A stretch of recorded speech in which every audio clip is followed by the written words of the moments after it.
अर्थ पर north pole और south pole के अलावा एक और पोल भी है, थर्ड पोल, जिसे वाटर टावर ऑफ एशिया भी कहा जाता है। तिब्बतन प्लेटू और उसके सराउंडिंग की माउंटेन्स अर्थ के सबसे बड़े आइस मासेस में से एक है, इसलिए इसे कहते हैं third pole. Hello everyone and welcome to terra tales by Varsha.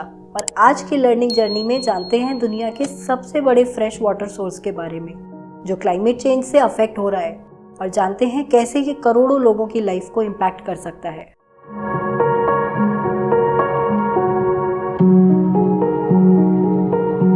Tibetan प्लेटू और उसके आसपास की माउंटेन्स को थर्ड पोल भी कहा जाता है। वेस्ट में पामीर और हिंदुकुश से लेकर ईस्ट में हेंगदुआन माउंटेन्स तक, नॉर्थ में कुनलुन और किलियन माउंटेन से लेकर साउथ में हिमालयाज तक 50 लाख स्क्वायर किलोमीटर का एरिया कवर करता है थर्ड पोल। 4000 मीटर की एवरेज एलिवेशन के साथ थर्ड पोल अर्थ के लार्जेस्ट और हाईएस्ट माउंटेन रीजन्स में से है।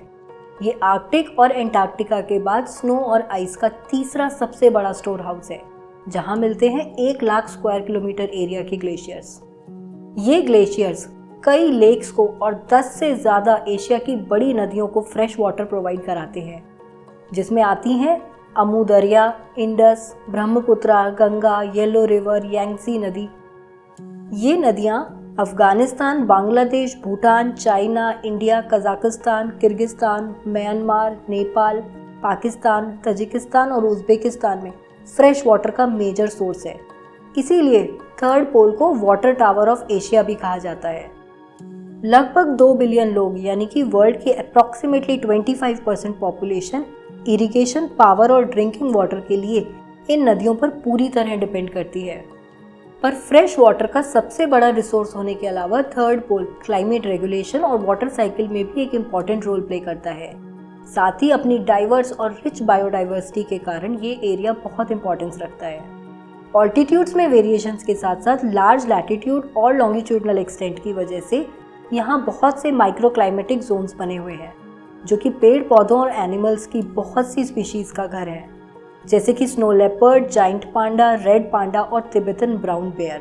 और ये यहाँ की एंडेमिक स्पीशीज़ हैं। और वर्ल्ड की अप्रॉक्सीमेटली 1/4 ह्यूमन पॉपुलेशन इसी एरिया में रहती है, जहाँ देखने को मिलता है उनका रिच कल्चर और उनके डिफरेंट ट्रेडिशंस। बट थर्ड पोल आज ग्लोबल वार्मिंग की वजह से खतरे में है। इंक्रीज टेम्परेचर से ग्लेशियर्स रैपिडली श्रिंक कर रहे हैं।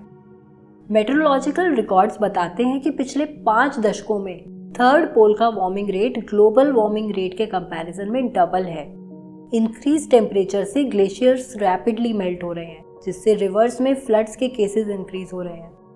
ग्लेशियर्स के मेल्ट होने से वहाँ ग्लेशियर लेक्स बन सकती हैं, जिनके बैंक्स ग्लेशियर्स द्वारा डिपॉजिट की गई स्टोन्स और मिट्टी से बने होते हैं, जो कि लेक्स में पानी भरने पर कभी भी कोलैप्स कर सकते हैं।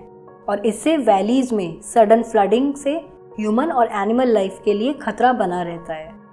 International centre for integrated mountain development की रिसर्च फाइंडिंग्स बताती हैं कि अगर ग्लेशियर्स इसी करंट रेट पर मेल्ट करते रहे तो गंगा, इंडस और ब्रह्मपुत्रा जल्दी ही सिर्फ सीजनल रिवर्स बनकर रह जाएंगी। ईस्टर्न नेपाल के पास दुधकोशी रीजन में Himalayan glaciers 10 to 60 metre per year के रेट से रिड्यूस होते जा रहे हैं।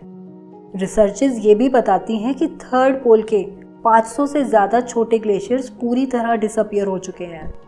पर सिर्फ ग्लोबल वार्मिंग ही नहीं, ह्यूमन इंड्यूस्ड पॉल्यूशन जैसे ब्लैक कार्बन भी ग्लेशियर्स का मेल्टिंग रेट इंक्रीज करने में रिस्पॉन्सिबल है। ब्लैक कार्बन बायोफ्यूल्स जैसे कि वुड या क्रॉप वेस्ट या कोल की बर्निंग से रिलीज होता है। थर्ड पोल के नेबरिंग कंट्रीज से ब्लैक कार्बन मॉनसून विंड्स या वेस्टर्लीज की वजह से थर्ड पोल तक ट्रांसपोर्ट हो जाता है। ब्लैक कार्बन स्नो या आइस पर डिपॉजिट करके स्नो का एल्बिडो यानी सनलाइट को रिफ्लेक्ट करने की कैपेसिटी को कम कर देता है और हीट एब्जॉर्ब करके ग्लेशियर्स की मेल्टिंग को बढ़ाता है। पॉल्यूटेंट्स जैसे ब्लैक कार्बन और डस्ट ग्रीन हाउस गैसेस के वार्मिंग इफेक्ट्स को और ज़्यादा बढ़ा देते हैं और ग्लेशियर्स की मेल्टिंग को इंक्रीज कर देते हैं। इन ग्लेशियर्स की रैपिड मेल्टिंग से जहां अभी रिवर्स में वाटर लेवल इंक्रीज होने से फ्लड्स के केसेस इंक्रीज होंगे, वहीं अगर ग्लेशियर्स पूरी तरह डिसअपियर हो गए तो नदियों में पानी की कमी हो जाएगी। नदियों में पानी कम होने से इन पर dependent human populations negatively affect होंगी क्योंकि अपने फार्मिंग और ड्रिंकिंग वाटर के लिए वो इन्हीं नदियों पर डिपेंड करती हैं।